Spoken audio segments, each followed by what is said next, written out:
Hello, champions. This is Donnie Bovine, and I'm reaching out to bring you another game changing episode. Today, we're cutting through the noise and speeding straight into the core of personal evolution.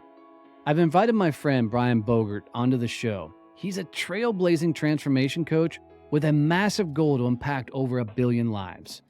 Brian is here to break down walls and shed light on cultivating authentic self awareness, embracing our vulnerabilities, and aligning our actions with our deepest intent.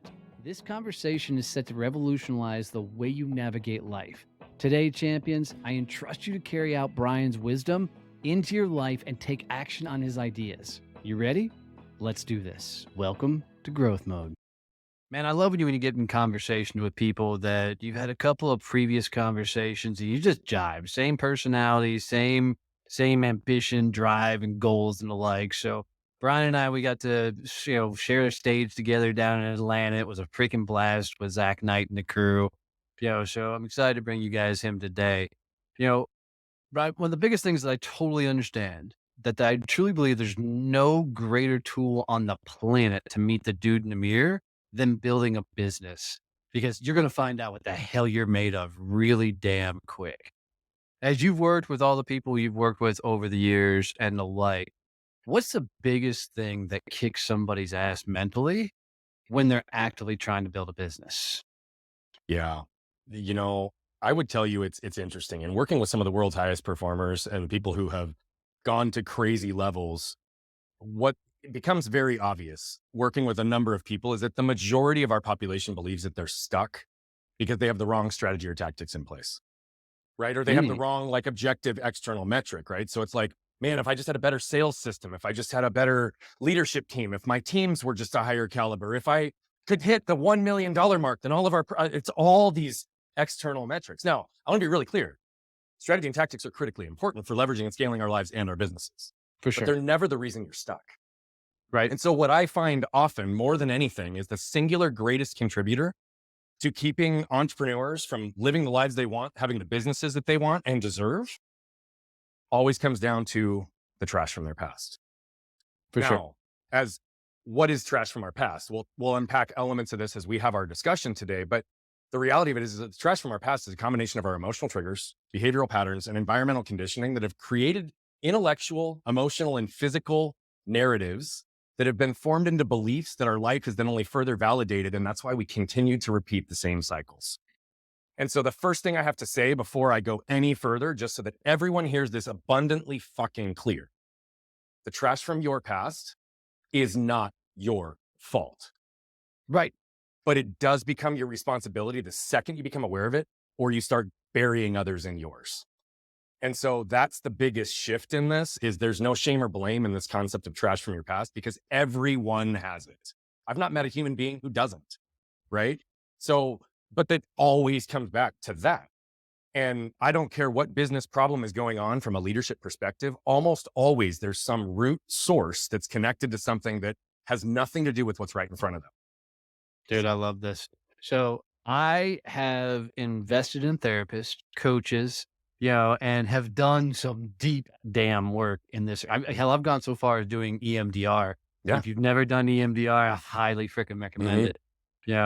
Mandy Morris, who was one of my therapists, kicked my ass with that EMDR stuff. And, Yeah. dude, you want to talk about peeling back the layers and getting the shit you didn't even know was there. You know, uh, I'm one of those guys that my entire life have been that if I could just get to X, we'd be able to do X, right? Right. And that's always been like my biggest hang up. And it's that idea of life will be better when Yeah. versus right now. That's one scope that I've never dove into to figure Yeah. out why I play that particular game. Because I know it. I've read the books. I know the tape. I know that it's not the truth, Hmm. but it's always there It freaking feels lingering. like the truth though, doesn't it? Oh, dude, all day long. I'm like, dude, when we Yeah. get the company here, God, imagine. And I know damn well as soon as we get the company there, it's going to create a whole new set of problems. We're going to be like Guaranteed. leveling up in a freaking arcade game. Now you got to learn all these tools and everything in this level. Yeah. But I've never done the deep dive to figure out why do I play that particular game. Yeah. I mean, we can certainly, ham and egg around that a little bit today if that's an area that you want to go down. For sure. I do think that this is a really common thing, right? I mean, Yeah. think about how often this exists in our world in general. Our world teaches people to find the solutions outside of themselves when very rarely is it outside of you, right? Yeah. Well, it's because we create our own ceilings. We do. Well, actually, I'm going to argue that Okay. we maintain the ceilings that are set for us with our emotional triggers and environmental conditioning. And why do I say that? Dude, when we're born, think about this. You've been around young kids, right? You know what Yep. this is like. I know you just celebrated, a niece that had a great college graduate. Like I know that Right. you know what this looks like, right? So when a kid is born, anytime in the first 5 to 7 years of their life, they are the brightest, most authentic burning light they will ever be. And most curious. And what curiosity and wonder are what shapes them. That's exactly my Yep. point. They've got this Yep. charisma. They've got this Yep. curiosity. They've got this way to just like navigate through the world with wonder and zero ego. Right. Right. And then what happens? And unfortunately, it happens earlier for some people, depending on the environment they're in and what this happened. But inevitably, there's some combination of this parents, teachers, coaches, employers that start saying, you should do this. You shouldn't do that. You should be this. You shouldn't be that. You should want this. You shouldn't want that. You should live in this house, have this kind of car, make this amount of money, and be in this exact zip code. Oh, dude, I think the most tragic thing in the fucking world is if you watch kids that are like 3 years old, you put them in the park, Mm-hmm. they are fierce. They'll go up and talk to anybody. The next kid they meet, they're like best friends right then Yep. and there, right? And then somewhere along the way, the prejudice is a strong word, but it's basically what it is. Like well, you can't like that person because happens, Yeah. Yeah. right? It's tragic, It is tragic, but it also makes sense, right? Because here's what happens when we get all those should is a shame based word and it applies to whoever you are and whatever you're doing, you're not good enough. right? Right. So the second should comes out of your mouth, even in the morning, man, I should have gotten up earlier. I should have worked out today. I should have eaten better last night. I shouldn't have had that last drink. You immediately put yourself in the shame and blame cycle. Okay. So there's two directions I'm going to go with this because I want you to understand this and everyone to hear this because this is what's real. Okay. Are you familiar with Hawkins' scale of frequency? No, actually, I Okay, haven't heard so that one. power versus force. David Yep. Hawkins, he's got a scale and he measured it. The scale goes from 0 to 1,000. He measured and put a lot of study into 0 to 700.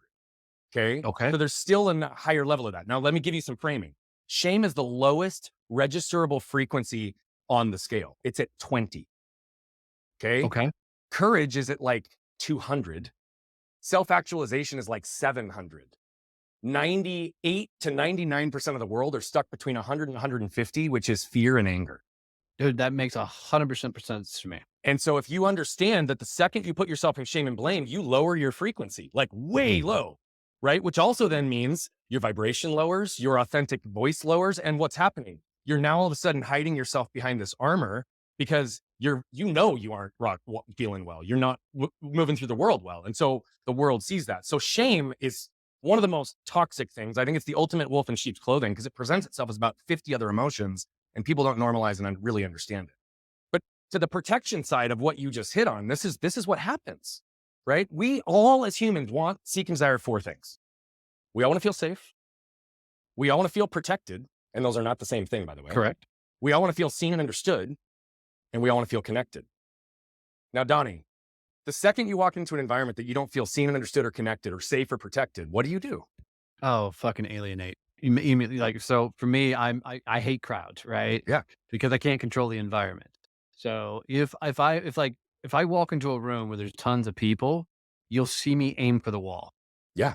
right? Because I got to be by a doorway. I've got to have my back where nobody's behind me. Which is armor. It's Yep. self-protection. 100%. Because Yep. what happens when we walk into those environments, again, I don't care if it's a networking event where we think everybody wants something from us instead of for us. If we're going back to see our family after 20 years of holidays and we just have this belief on how it's going to go, right?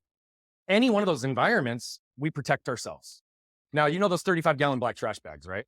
Yep. I want you to imagine unfolding one. It's now this big square. Don't open it like you're going to put it in the can. Okay. Leave it flat, okay? Grab onto each corner and hold it up in front of your face, okay? Now, that's your armor, okay? It's a trash bag for obvious reasons because the armor protects pain, okay? Fair. Now, the second that armor goes up, let's look at anybody in your life that you really care about them wanting, or you wanting them to see you, understand you, and connect with you at the deepest level? Who's one person that you really care about that with? Oh, it's Elizabeth, without a doubt. Okay, My wife. Elizabeth. I figured it was. Okay. Now, here's the case. There are going to be moments, even in your relationship, that this dynamic happens, even though you've been together for a long time and this all takes place, right? So now all of a sudden, anything she said to you that made you feel uncomfortable, your armor is up. Oh, Okay. it happens, right? You For get sure. triggered, you get defensive, it goes there real quick, right? The irrational shit's the one that drives you nuts. It's like, Instant. why am I pissed right now? Totally. Right? Okay. And so, but here's what I want you to understand with this.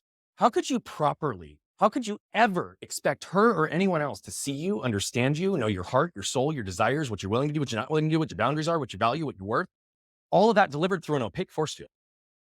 And oh, by the way, that's assuming that they're not carrying their own level of armor that's going to Oh further yeah, because dilute they're the holding fucking their message. guard out in front of them as well, right? Right. It's like you're trying to compare. And so you're competing, you're communicating through two invisible force fields that are just diluting the message, For right? sure. Which is one of the core concepts we teach, which is, look, the second you protect yourself, you actually guarantee you're going to disconnect yourself from who you are and what you want, the two things you want most, which is to be seen and understood and to be connected. So we teach frameworks around this, but to your whole point on like, why am I always looking outward? Well, it's because the world has told you what you should and shouldn't want. The world tells you and teaches you how to chase the what. They don't tell you and teach you how to chase the who. Oh, see, Right? this is so fascinating for me. So, growing up as a kid, grew up dirt freaking poor, right? The only people that had money in my world was my grandfather and my uncle, patriarchs of the family. Old gray hair fuckers that were assholes, right? I mean, I was pretty much worthless, and I know deep down they both loved me, but Yeah. it's pretty much worthless. And like when I got one of my greatest sales jobs of all time, my uncle, who huge executive, and I called him, he's like, "Call me when you get a real job," right? So even to this day, I stumble when there's a senior Of course. adult male in the room, right? Mhm. Because my triggers automatically fire off. Come like, I got to step up. I've got, and Yeah. so it's an ego play. But I just want everybody to hear that. But that's exactly that protection thing going It's up, and It's 100%, instantly. right? It's 100%. And oh, by the way, what I will say is I guarantee you didn't think that you were a piece of shit and not worth it. It was their own pain, their own protection that was incapable of showing you the Absolutely. love. Right. And I know you know that, but I just say that because that's also part of the truth. By the way, I've got some of the same identifying triggers as it relates to me with type A or perceived hierarchy of men. For Yeah. years, I struggled with that dynamic. And it's only something in the last few years that I've really effectively like stabilized. And a lot of it had to do with really starting to understand what was happening. And I'll tell you, for me, you've met me, you've been around me, and Yep. anybody who's watched this for this amount of time knows I've got a huge freaking energy, right? Like I know I do. For years, I didn't own it. I'm loud. I talk fast. I walk into a room and I've been told people know I'm there even if I haven't said something. So cool. I don't know if that's real or not, but I know I have a big energy. Now, I operated with shame and anger for years. I'll give you examples of what that looks like and why, but a lot of it has to do with things that developed early in my life, just like everyone else. But here's the reality. That meant that every time I walked into an environment where there were type A, senior, or perceived hierarchy males, okay, I had associated narratives on what that meant about me. Yeah. Oh, So God, I before I even understand that. went into that room, what would I do? I'd start anticipating, expecting like I'm going to get this feedback. And then what am I trying to do? I'm trying to prove to everybody and myself that How I'm the else? smartest guy in the room, right? Yeah. Yeah. God, I still understand that. And so what also happens with that? I come in and I'm crazy fucking Fort Knox armored. I'm like, I'm not showing weakness. This is competitive. I'm Yeah. going to beat you, right? All these things. But here's the crazy part. Giant energy delivered through armor is confusing as fuck for people. And it makes you look like you're the exact opposite of what Of you're who trying to you are. project. Exactly. I told a couple people this, like when we were in Atlanta, I was watching The Room. Chris Dadian's a good motherfucker, man. That Mhm. guy, He is. He's uh, awesome. he actually asked me to watch The Room with him at one point, and it was so cool because there were some heavy hitters in that room, some Mhm. guys, in nine figures and things, right? They've Mhm. done some really cool things. And I was watching this play out in real time. Like the people that you knew had done something, accomplished some really cool things, when those two people came together, it was like game recognized game, right? There was no Mhm. ego, there was No no ego. posturing. But when somebody who hadn't done something walked up to that same thing, you'll watch the posturing and the ego, and you watch the people who had done things, their dynamic changed The energy because just yeah, yep, lowers. 100%. Oh, it was so wild to Yeah. watch that play out in real time. Yeah. But it was a huge telling moment for me because I'm like, God, that's what I look like for a lot of damn years. Well, and the reality of it is I've been studying human behavior, human connection, and human performance for about 20 to 25 years. And what's funny is it's only been in the last 5 that I really feel like I've gotten to a place that I've been able to unlock it, not only for myself, but at the highest of high levels for even my clients. Because when you're existing in it, or you are personally still hidden in armor or have a large degree of things that are unconscious in the way that your life has been patterned, right? It feels like you have no influence or control over your destiny. So what do we try to do in that time? We over control to create our own level of safety. And that level of restriction is also part of what contributes to our lack of freedom, our ability to have abundance, our ability to connect deeply with people, because we get into this environment where if we can control it, then we're going to be safe, right? No different than what you talked about. It's like, look, you learned early in life that, man, I've got 2 men that are the patriarchs in my family that make a lot of money. And so what did you do for years because you felt like a piece of shit? You tried to get their recognition, their Their love, their attention, connection. yep. Guess what? Do you know how many high performers, including myself, learn to receive love, validation, and connection through performance? Yeah, right. It's based on what we did or how we showed up, which it also comes full circle to say, well, of course, when I Well, get to $1 million, then all my problems are going to go away because I'm going to have the respect. People are going to love me. They're going to understand me. Right. And so that's partially why we're always chasing things outside of ourselves and are like, oh, it'll all be okay once I get here. But there's no final destination, only constant evolution of self. so I had an interesting twist to this. So mine wasn't so much achievement, even though I did some really cool things throughout my career. As a kid, I learned that if I could tell the right story, I could get fake accolades. But that's performance too. Oh, yeah, it's putting on a That's performance. my point. That's what Yeah, I yeah, mean yeah, by yeah. performance. Okay, okay, okay. It doesn't mean that I get accolades based on the things that I do. It means that my love, validation, and connection is contingent on how I show up or what I do, not who I am. Or what I hear. Bingo. Right, right. Because it was, I thrived on people going, "Oh, man, Donnie, you're gonna be so amazing. Look at all the cool things you're doing." Yeah. When I wasn't doing cool things, but I damn sure tell you I was, Right. right? Because you And weren't getting the recognition, the love, and the connection in other ways. And so you'd fabricate stories that you believed would impress people that would ultimately then help you feel good about yourself, but it also further and further separated you from who you really are. correct. And then that's what goes back for me, running a business has been so cool because at some point, you run out of your own damn excuses. Bingo. And unfortunately, and I think this is the truth for a lot of people, you got to hit some sort of rock bottom. Mhm. So you finally quit using all your bullshit excuses and start fighting. Yeah. I mean, I couldn't agree with you more, my friend. And it's funny because I referenced this quote from somebody who now is in our world. 9 months ago, she wasn't. She was getting ready to come to our retreat, and she was hassled and really struggling with this concept of investing in herself. Right? She'd started her business 6 years ago, but hadn't done anything with it. Wasn't moving. And I just asked her a question. I said, "Look, if you do nothing, or if you follow the exact same path that you have, where are you going to be 6 months from now? What's going to be different about your life?" And she ultimately went on to say, well, I guess I'm going to have to surrender to the fact that when I run out of excuses, there really are none and there never have been. It's a great place to be, Right. man. 9 months later, she's in a position where she not only has clarity in her business, she's actually stepping into her voice in a way that she'd never been able to because of a singular decision to realize, like, okay, well, the excuses are also protection. Again, the second you protect yourself, you disconnect yourself. And Right. so that's one of the big things that we often ask. It's like, look, when you react, when you get triggered, when you do get defensive, when you start getting on operating from fear, what are you protecting?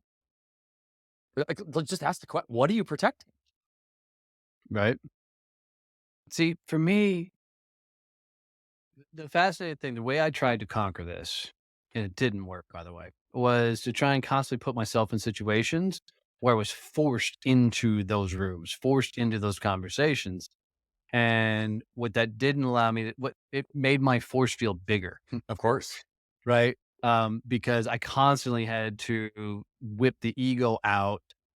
I always felt in those rooms that I had to be as boisterous, you know, I'm a sweet loving dude that when people meet, think I'm a hardcore type A, Yeah, punch in your face type of guy. I'm also the same dude that at my summit, they put a poster on the back wall and marked the number of times I teared up on I love stage it. trying to pour into people, right? But because I've had such an armor over the years, I Mhm. still have such a dynamic edge to me.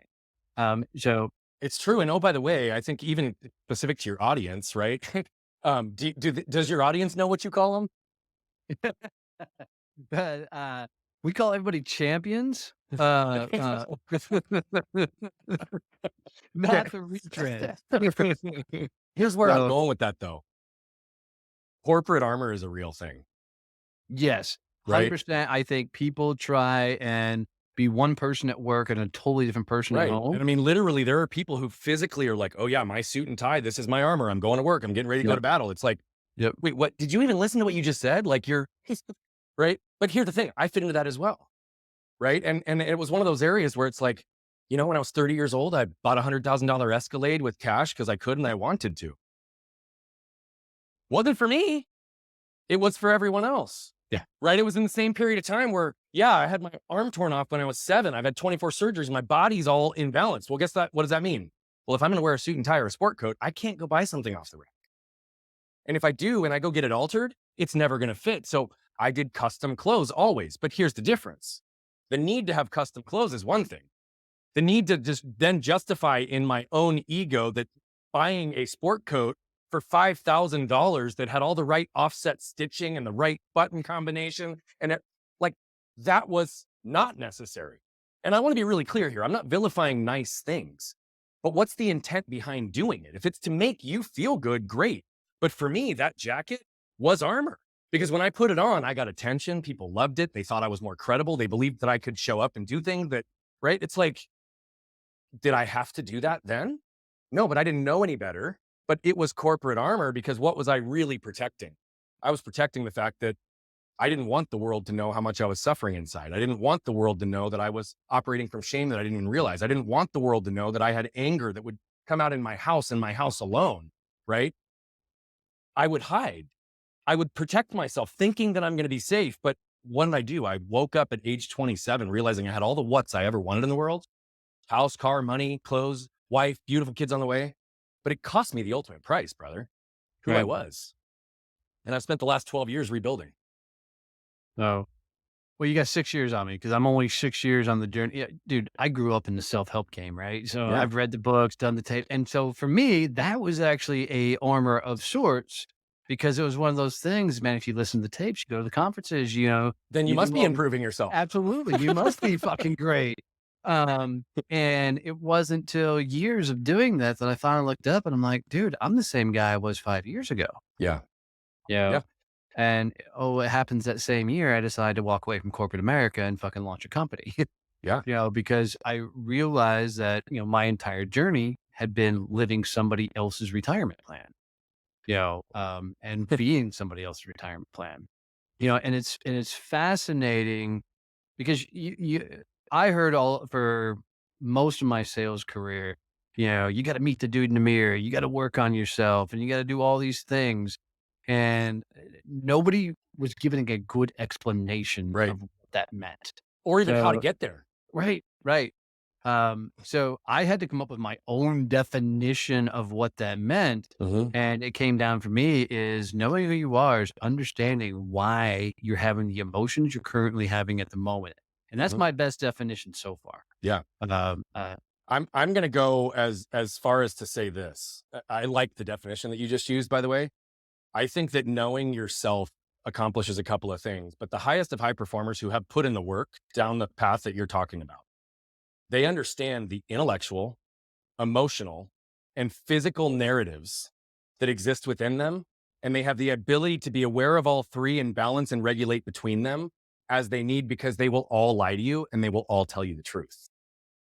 I think that finding yourself and getting clear in yourself allows you to have what we call a strong spine and a soft front. A strong spine is if I know who I am, what I'm willing to do, what I'm not willing to do, where my boundaries lie, my value, my worth, all of where my emotional triggers have come from. I've unpacked my emotions. I've actually done the work and done all these things. Then guess what? I can walk in any environment now today and be unwavering. I don't care who's in the room, what's happening. Like, really nothing rattles me at this point. I mean, you weren't in the room, but shit, I told a story of what took place in the emergency room when I went down before I took the stage in Atlanta, right? And anybody who knows the hospital that I was at understands that they're nationally known for the number of gunshot wound victims. Right. I've been getting stitched up at 3 a.m. in the morning next to 3 gunshot wound victims, 2 of whom are in handcuffs, one of which has an interpreter. And I was completely calm and comfortable because I've done the work. And so whether I'm in the highest of high caliber billionaire rooms or I'm in the lowest of low across our society, at the end of the day, what I understand is that we all share a unique but common and universal human experience. See, I'm still getting that. That's impressive. It really, really is. I'm still a work in progress in that arena because, um, I- when I was doing Sandler training, I listened to a trainer once upon a time, and he said I almost lost my business because I didn't understand that it was all about me when it should Mm, have been all about them. mm. And I think for a lot of my journey, that's been my Yeah, narrative. Is I thought it was all about them, but it was really about give me my accolades, right? Give bingo, me my fucking knowledge. Acknowledge bingo, my existence, bingo. right? And so when I get close to that, that's when the emotions start Of coming out course. because it's something that I've been trying to strive for, Right. but I've been trying to force my way into that arena Yeah. versus understanding that I don't need the accolades, right? This is about pouring into them. Yeah. So that's what triggers a lot of this. Here's what it all comes down to, though, and it hits on what you said before.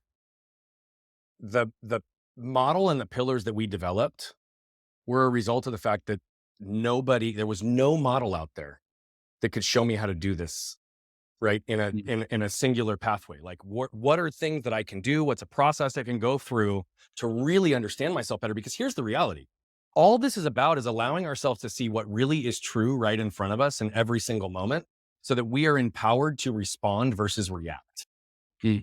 Okay. So to your point on understanding your emotions, why is this important? Well, one of the things that led us down this path, and I mentioned my anger. What's funny is when I executed my buy sell in my $15 million risk management employee benefits consulting firm, right? And I'm coming out here to pour into the world to help everybody get to the core of who they are. Less than a year after I left, my wife sat on the back patio with me and went on to tell me that things I'd done, ways I'd shown up, had contributed a path that caused her to lose who she was. Mm. Bro, it was like a fucking dagger to the heart. No Right? shit. I mean, dagger to the heart because I'm literally trying to go pour into the world. And I've said for years that I'm a husband and father first, only thing binary in my world. Now all of a sudden I'm going from believing that I've finally left my old world. I'm living into my power and potential. I'm going and chasing my life. I've got the best marriage ever. And now I don't know if I'm going to be married for another 30 days. Right? So I had to surrender in that moment. But here's what it would look like. My wife would ask me simple questions like this. Hey, honey, what do you want to do with the kids this weekend? But my shame filter would cause me to hear it this way. Hey, honey, you've not done enough to be a good husband and father here recently. So what are you going to do to make up for it this weekend? Mm. Triggers my shame. All of a sudden, I feel my defensiveness rise relatively quickly. My chest puffs. I feel the heat rave. And then I rattle off the 10 things I've done in the last 4 days to show her I'm a good husband and father when that wasn't even what she asked. Right. Right. Right. So understanding ourselves better is about understanding how these things move through us so that we can catch it in the moment and move through it. Right. We won't go through all the pillars today. That's not the format and structure of this call, but why is that important? Right. One of the pillars is this concept of flip the lid. What does that mean? It means I can flip the lid in any given moment and I have awareness, I have ownership, I've done the work to unpack so that I can see what's real right in front of me. And now I have the ability to move through it. So my wife could say something to me today. And if I feel trigger, if I've done the work to understand myself better, even if I don't understand the source of it in that moment or where it's coming from or what it is, what I can do is step into ownership and communicate clearly so I can say something like this. Hey, honey, what you just said, I felt a little trigger to, and it tells me I probably didn't hear you correctly. Do you mind restating it? And I'll try to hear it through a more neutral lens. And if I'm not capable of doing that, maybe we can just pause this and revisit it later. Why? Why is that so important? Because doing that takes ownership. It doesn't put any blame on the other person and it creates zero damage. Right. Whereas a reaction, like I did before, created damage, which then takes more time, more energy, more effort, more capacity to create repair and then reestablish trust from what we've just taken away. Dude, I love that because I've gotten really good at flipping off the handle and then going, shit. which is, Walking by the back way, there, progress, right? because many of us don't even do that, didn't do that for years, right? Yeah, and literally, I'll walk back up to her and go, "Long day, Yeah. not you, right? Not how I should Hmm. have showed up. My apology," right? And it doesn't make it okay, Yeah. right? But it makes a little bit. Right. I like getting out in front of it. That's gonna take a practice, but Well, and and again, all of this is relational and it's important with how we move through the world. The piece that I really think is incredibly meaningful is that all of this work is about putting yourself as much in the present as possible. Again, so that you see what's real right in front of you. Because 99% of the time, people are reacting not to what's in front of them, but what the trash from their past has convinced them to believe about what they're feeling in this moment. right. Right? How often do you wake up someday and it's like your body feels off, your emotions might be down, and then, oh, by the way, it's like your physical narrative and your emotional narrative is now trying to convince your mind that you're scarce, you need to put in more control, you aren't safe and protected, and now all of a sudden your mind starts perseverating, trying to figure out how am I going to fix this, right? But here's the reality. We carry such deep levels of cellular memory that our physical narratives and our emotional narratives, as well as our mental, will actually lie to us. So like For 2 sure. weeks ago, I woke up and I felt like totally low frequency on the tail end of a really high day. And I had everything to look forward to. And I sat with it. I just really wanted to pay attention to it. I did the work to unpack. And I literally said to my wife, my body's trying to convince me of something that's not true for me right now. And so all this is about actually regaining real influence and control in our lives without having to control it so that we can move in those moments. Because, right? Here's one of the concepts we teach, and it is one of the pillars, but I won't go super deep on it. It's move, which is the last one, because I believe move people. And what is this all about? It's about moving through these moments. Okay. But what does move mean? It's how do the emotions move through your body? How do they move through your world so that you can move through them? What do I mean by that? How does it move through my body? Well, in corporate America, sometimes my sales process would be 12 to 18 months long. Right.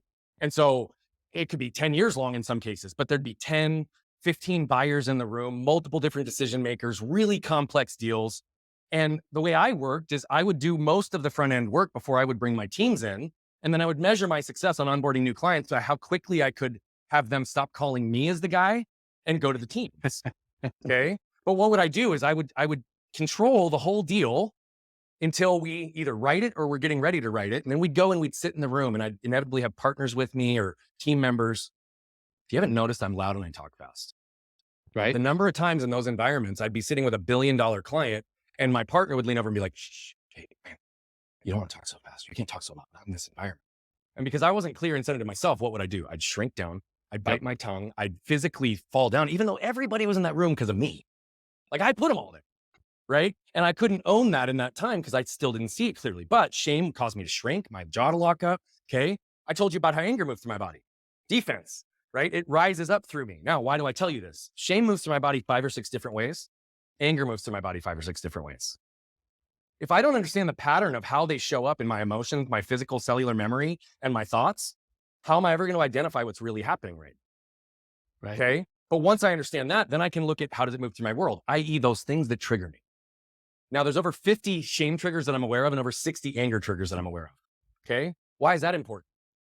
Well, when my wife's 2 little chihuahuas go batshit crazy when our doorbell goes off and my sensory overload goes up to here, every part of my nervous system, my body's trying to tell me like to react. She scream at the dog, shut up, like I can't handle it. Like I'm just totally locked up because that is a hard trigger for me. Okay. Why does that matter?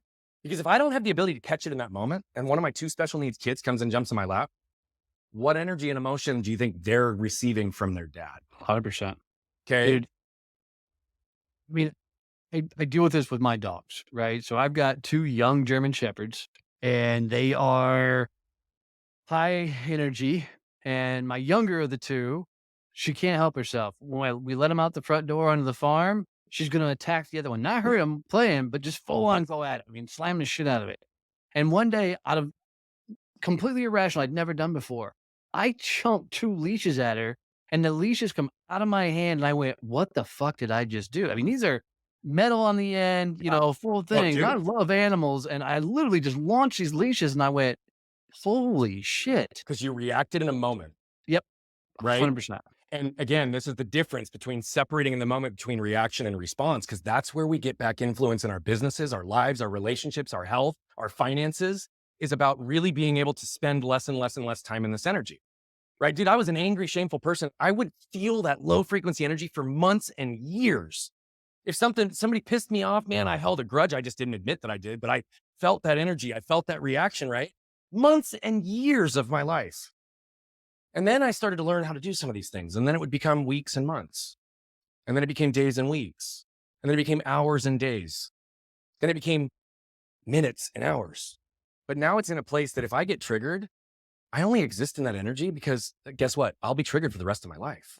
There's many things I don't get triggered on anymore because I did the healing, but now I'm in it for minutes and moments, which means I've got more capacity, more energy, more focus to be able to go deploy around the things that are important to me. And when I don't have to constantly be going back behind myself to create repair because of reactions that took me out of the moment, right? I have more ability to have everything I want in my life and my business. And so that's what we're really trying to help people understand is, look, again, there's no final destination. But do you know what it feels like when you get triggered? I think you do. You've done the work. Okay.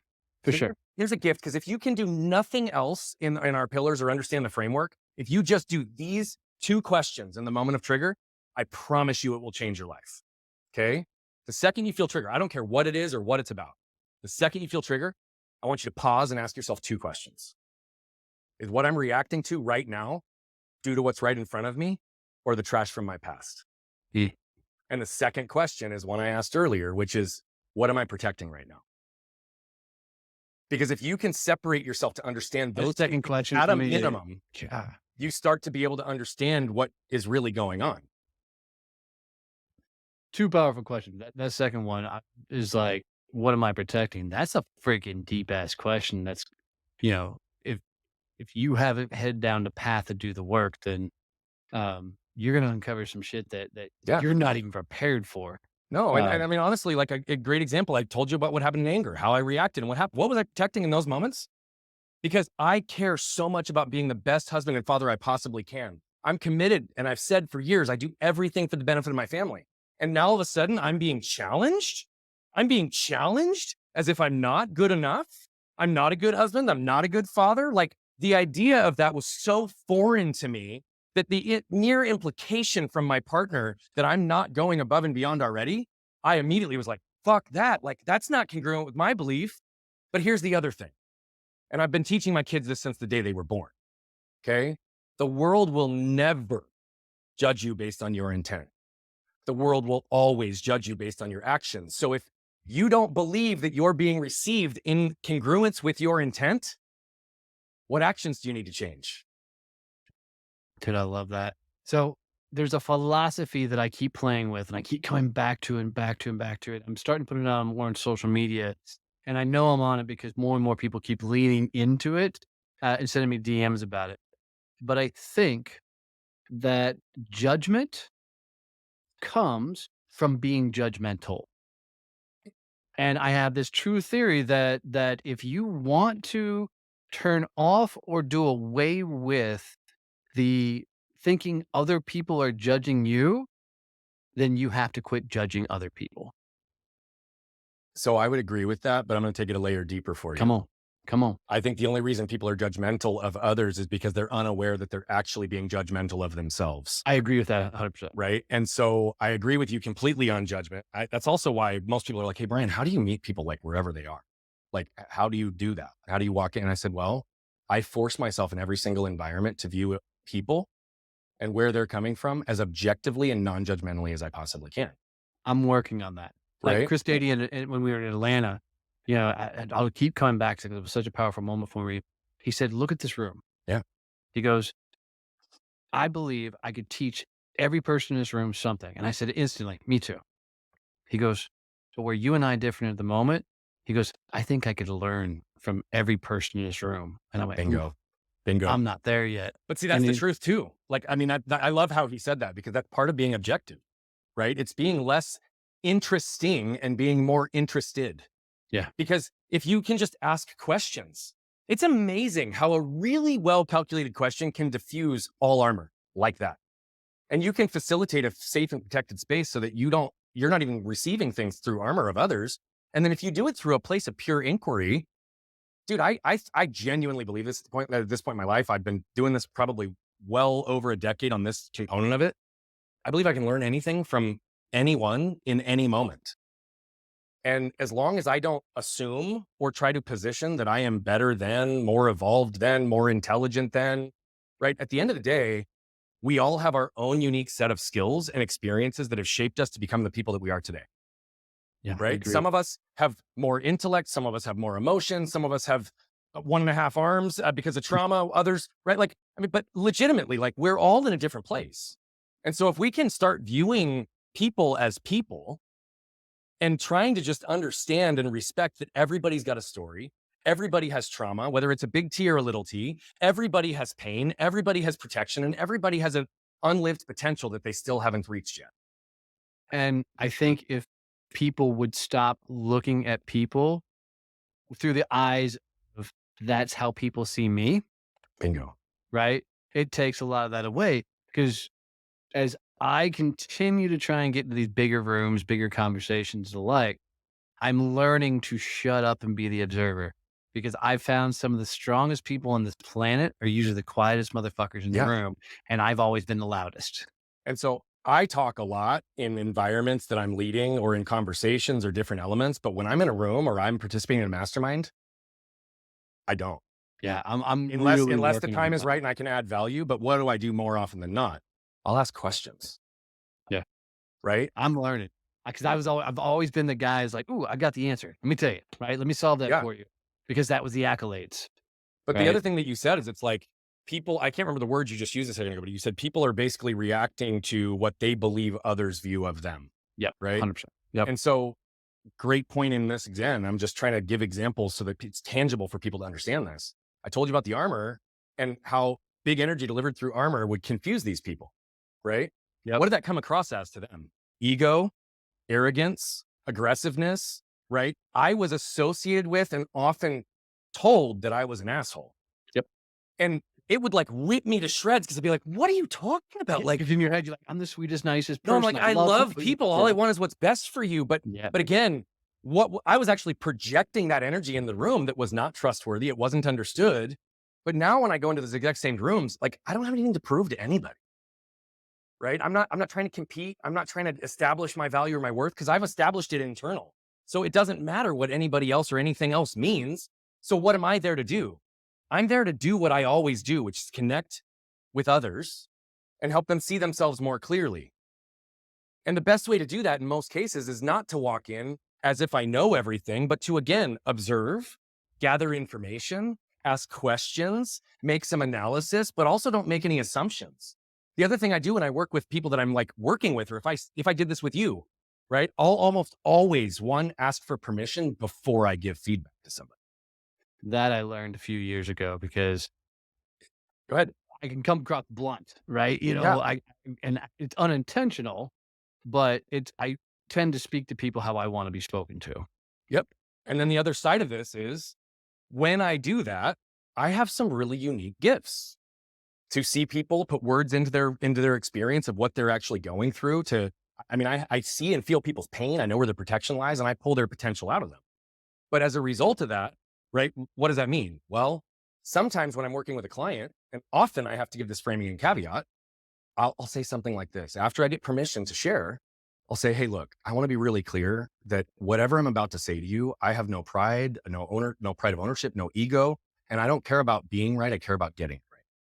So if Mm, what I throw your direction doesn't land, it doesn't feel right, push it back immediately because I am never going to try to tell you how you feel or how you should feel. mm. What I'm going to help you understand is how you actually do. And then let's figure out how do we actually help you move through that. So if it doesn't land, tell me, right? Because what does that also do? They feel safe. They feel protected. They don't feel like I'm judging them. They don't feel right. And often my direct bluntness is around an area of trauma, an area they're fucking up, an area that they're blind, that they're doing something. And if I don't frame that environment, what's going to happen? The second they hear it, if they're not primed, ready, and already have a deep established trust with me, armor goes Yep, up, they immediately detach, 100%. which takes away from everything that I want to accomplish anyway, which is to get to know people better so I can set them free. Yeah. To this point, I had a gal this week as we record this. And she said, I just don't know how to get my business to move forward. And I said, what have you tried? She's like, networking, all this stuff. I said, let's go old school. Let's do cold calls. And her eyes just popped out of her fucking head. I said, okay, what just went through your head? She goes, I can't do that. I said, what if you could? She goes, but I can't. I said, what if you could? I said, right now, well, here's what I want you to do. And I made her pull up her database. And I said, let's go right now. Pick up the phone and call. Beautiful. And she was almost in tears, shaking everything else. We sat there and made 40 calls together. She never cold called in her life. She set 3 fucking appointments, right? One that she's meeting in today as we record this. I'm so excited to follow up with her to see what happens, right? But I don't teach sales training anymore. This is shit I used to do back in the day, but she was so hung up on how to move her business forward because sales was a Yeah. 4-letter word Yep. to her, Yep. right? That I'm like, no, fuck it. We're going to jump in right now. But to your point, I had such a trusting relationship with her. Mhm. She trusted me enough to push her off Yeah. that fucking ledge so we could get it done. But how many entrepreneurs don't even understand their true value and their true worth? Oh, How it's can you tragic. ever effectively market yourself? How can you ever effectively sell if you don't know your value and worth? Right? It's unbelievable. Now, I know you said that this is a show where you like to get coached, and we've been down this process of dialogue. Do you want to put some of this into motion for a minute? Yeah, let's play. Let's play. All Let's play. right. So I'm just gonna ask a couple questions, and we'll just navigate. We're gonna take this Cool. freestyle. Okay. I'm going to ask you to tell me, what is your biggest problem in business or life currently?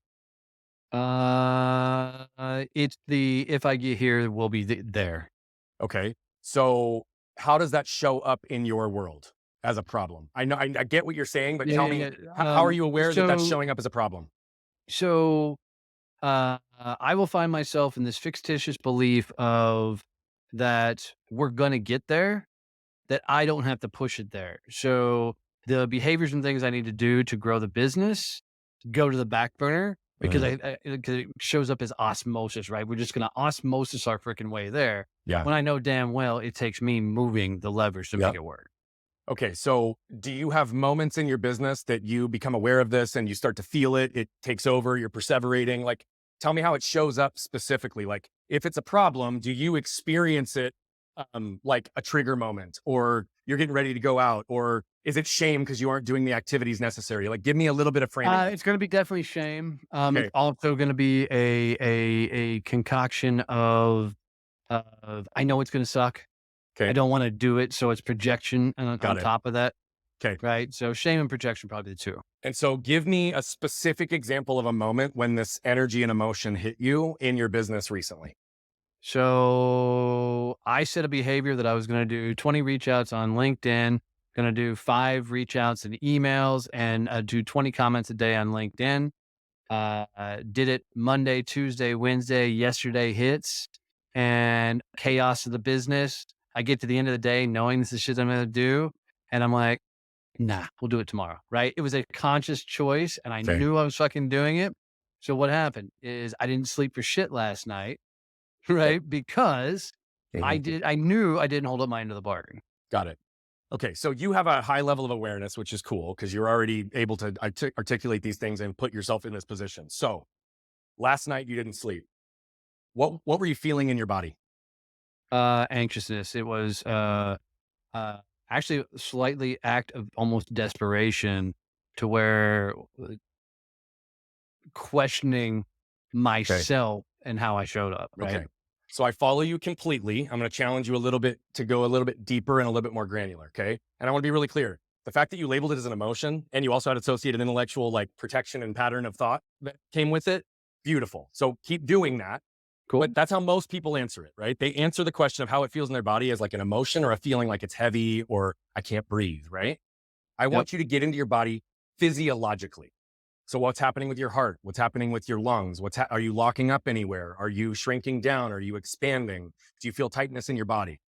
Yeah. So for me, it's 100%. No, it's not 100%. So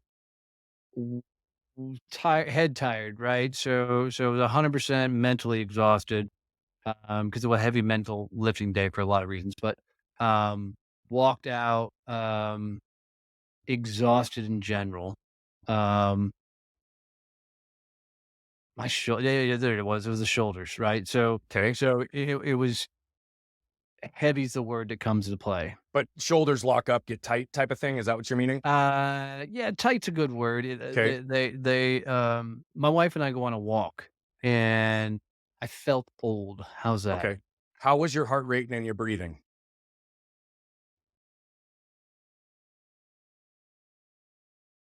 I really don't remember. Let's just talk about laying in bed last night. You're laying in bed, you've got these thoughts going through your body. What's physically going Anxious. on in your body at that time? Um, Thoughts, tons of thoughts. Um, Anxiousness, edge. These are all emotions. They're not actual Oh, okay. tangible Let me give you feelings. an example though, like anxiousness for me. If I'm perseverating in my head in bed and I'm not able to sleep, I'm tossing and turning, but here's what happens. My heart rate is typically elevated and I can tell if I'm paying attention. I will often feel a rise in my body temperature when I'm feeling anxious, Yes, right? yes. So Yep. those are the kinds of things I'm trying to talk about. My breath will get more shallow unless I'm intentional with it, right? I notice myself breathing less and it's almost like I've got this weight on my chest, even though I don't. Um, does that resonate? Yeah, I get hot. I know that one for Okay. sure, So you get right? hot So and your shoulders got tight. Okay. So yep, we'll just yep, use those two for a minute. I was looking for at yep, least two and now I've got two. Okay. cool. So if you look at that pattern of physiological response, when is the first time in your life you remember feeling the same associated response in your God, now I body? feel like I'm back with Mandy doing therapy sessions. Temperature for show. It would have been a moment of embarrassment. Uh, um, God, it's always gonna go back to the same asshole. Fourth grade, male teacher. He was the first guy to look at mom and dad and say that I was heading down the wrong path and I wasn't going to be anything when I grew up. Right. Uh, which set me down the path to see if I could piss off every teacher from that point off. Right. And answer this question for me. And then I just saw something. So I'm going to give you something back here in a second. But Cool. um, what were the intellectual and emotional feelings in that moment or the narratives that were created because of that interaction with that teacher? Um, What I mean by that is like, I'm not good enough. I'm going to prove to the world, like, oh, I'm a piece of shit. I'm never going to accomplish anything. Like, like, what are the intellectual and emotional narratives? yeah, What did it you was start to believe as a 100%. result of that moment? If I'm not going to be anything, if I'm going to be an asshole, let me prove how much of an asshole I can be. Okay. Okay.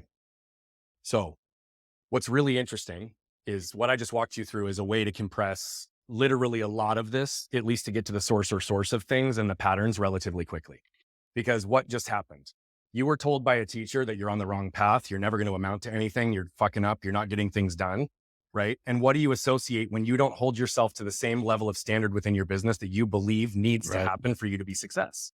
Yep. Right. So it's immediately attached to the shame. And then to your point, it's like you have that other switch that's like, well, now I'm going to go fucking do it to prove it. Right. And you kick it into action, which is a benefit to you, but Ooh, only let me explain it a little bit differently then. It wasn't mine was, let me show you how bad I can be. I get it. I get it. Okay. Because Okay. you wanted to live into that narrative. But here's Yes. the reality. Why is this fucking you up right now? There's a part of you in the rebel, badass fucking asshole of you that still wants to say, fuck this. I'm going to be able to just by osmosis grow my business. Watch me, motherfucker. Yes. Yes. 100%. Right. And so the narrative that's all attached to this is literally still the same thing. Well, shit, if I don't make those calls, if I don't do the linked outreach, if I haven't done the 20 and the 5, oh fuck, I'm on the wrong path. I'm not going to make it. I'm not worthy. I'm not like shit, I'm not going to be good, right? And what you know is shit, I'm writing my own destiny now. I have to take control and influence over this and get ahead of this. But what's really happening inside? Your body's reacting. It's like, no, fuck that. I don't want to follow the structure. I don't want to do those disciplines. I don't want to fuck you. You said I'm not on the right path, right? It's all reaction around self-protection. Okay. And so here's the other side of it. Bro, you're not a fucking asshole. You're not on the wrong path. In fact, you're elevating and bringing people onto a path. You just articulated a woman that has a sales call as a result of 40 first-time cold calls that she's ever made in her entire life. Right? Now, will that one person take care of everything in the growth of your business? No. But I know that for her, there's 500 more of her that you've already worked with Correct. and helped. Correct. Right. And so part of this for you is starting to recognize and separate it from success and right or wrong. Because for you, you're still sitting here like the only way I can get through this in my business is if I'm disciplined and do these outbound outreaches and do so accordingly and consistently. By the way, there's elements of truth to that pragmatically. For sure. Okay. But the other side of it is the way you operate in the world is different than most. It's not always about just doing those activities. It's about paying attention to what's in front of you. And I know you, and I know that the presence you hold is actually one of the ways that you get most of your people moving. 100%. 100%. And so the question then becomes, how do you hold that same space for yourself? Because what did you just do? You coached her through things that she said she couldn't do. I can't do that. I can't do that. And you're sitting here going, fuck, I'm not going to make it. My business isn't going to grow. I can't seem to be disciplined enough to get this done. Don't define it as success and failure, right or wrong. The question becomes, are you living in alignment with who you are and serving those who you want to impact in the way that you believe that you can and to the best of the ability? And if you answer no to some of those questions, and the question isn't, I should do this, it's what could I do or would I do differently to ensure that I put myself in a better position and also give myself the grace and compassion that I deserve, because I made a commitment to do this and I did it the first 3 days of the week. So I actually crushed my commitment because I didn't do it last week, but I did this week at least 3 days. It's positive forward momentum. And now you learn from it and you can separate from the outcome. Cool way of looking at it, dude. I like the right and wrong angle, because I hadn't actually thought about it through that particular way. Is I could probably challenge it most of my life. I've lived through that lens of, is it right or wrong? Dude, I grew up in a house where there was one right way to do everything. I Okay? didn't, but I can imagine how hard that is. and how much But to the point of what I mean by that is like, who fucking determines what's right and wrong? What I Right. love about Ryan Holiday, he's one of my favorite quotes. Yeah. He says, there is no good or bad without us. There's the event that happens and the story we tell ourselves. It's a powerful statement. It's hugely powerful and it's deeply in alignment with me. But here's the thing. I have never followed the traditional path in any industry I've ever been in, despite so many people telling me I'd never be successful doing something different. But guess what? I'm not everybody else. Right. I'm me. And the only thing I know how to do is me in the ways that I think and operate through the world. And the more I honor that, the more I'm rewarded. It's more when I try to change myself to become or fit within a system or a set of disciplines that ultimately intellectually makes sense, but doesn't always serve me. So who says it's right or wrong? I like it. I like it. Damn, dude. You're going to change a lot of lives, kid. You got to keep going big and loud. This was fun as hell. You and I have spent a lot of time, not a lot of time, we've spent some pretty good times talking together. I did not understand the depth of you, and I have so much more respect for you for this conversation. I had a ton of respect for you prior too, but now I'm like, holy shit, there's levels of Brian that I did not know was there. So fucking Thank you. kudos, man. The work shows, right? The time, the energy, the discipline you've been putting in on yourself, it shows. That's a cool caliber to get the opportunity to experience. So thanks for being you, dude. I appreciate you, brother. Thank you. So let's do this, man, because there's people that are going to want to find out about the other pillars and the things you're into, your world. How do people get in touch with you? How do they reach out? How do they pour into you and learn from you? Yep. If you are a web person, go to brianbogert.com. There you're going to find a whole bunch of not only free resources, but we run a variety of virtual events, webinars, 2 and 3 day events where we're actually showing a lot of service-based entrepreneurs how to stand in their power and potential and actually become the authority in their space by owning who they finally are. Now, it's a really overly simplified way of doing it, but we teach the 5 pillars of ways to wealth through there, and we have a variety of other ways to engage. But the website's probably the best place for an all-inclusive understanding of ways to engage in our world. But if you just want to start a relationship, I'm at Bogert Brian on every social media channel. And I love to engage. I love to ask questions. And I love to really be able to give feedback, because what I didn't say earlier is we're on a mission to impact over 1 billion lives as quickly as possible by reducing the level of suffering that exists on this planet, largely of which I believe exists internal. Okay. 100%. So here's the truth. Suffering exists in 4 places, I believe. The things that are left unsaid, the things we lack permission to feel or say, the things we lack the words to articulate or understand, or the things that are left undone.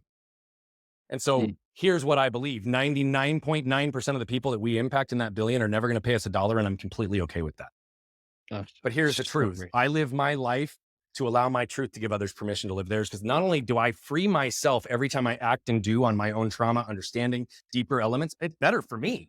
But what do I also do? I give people permission to feel and say things that they wouldn't have without hearing me.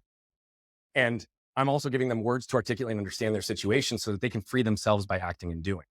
Every time you're vulnerable on stage, every time you tear up on stage, Donnie, you do the exact same thing for people. 100%. Every time we operate from a place of vulnerability and authenticity and share our real stories, that's the place. So we have a community that's free for 30 days for anybody to come in. Why? Because I don't want finances to be a barrier for people to get the help they need. And this is one of the ways that we serve at the lowest level. So if you are interested in learning more, check us out. Come be in our community for free for 30 days or jump into one of our webinars. And look, I just want to get as many people moving as possible. Yeah, brother, we have the same mission on that, man. Dude, thanks for doing this. I really appreciate it. My honor to freaking get to know you. Hopefully, we can bring a lot of people to your world to dive in further and get to know you. So, but guys, if you made it through this far with us and you're still hanging out with us, do us a solid. Take a screenshot wherever you're listening to this or wherever you're watching this. Put it out on social media. Tag me and Brian in it. If we both see it, we'll come comment. We'll come engage. We'll put love on it, right? And help get you attention. But it also helps us to understand that this is the content you want us to keep putting out there. And this is things you want to keep showing up. So, Brian, thanks for doing this, brother. Truly, truly my honor to have you here. Grateful for you, brother.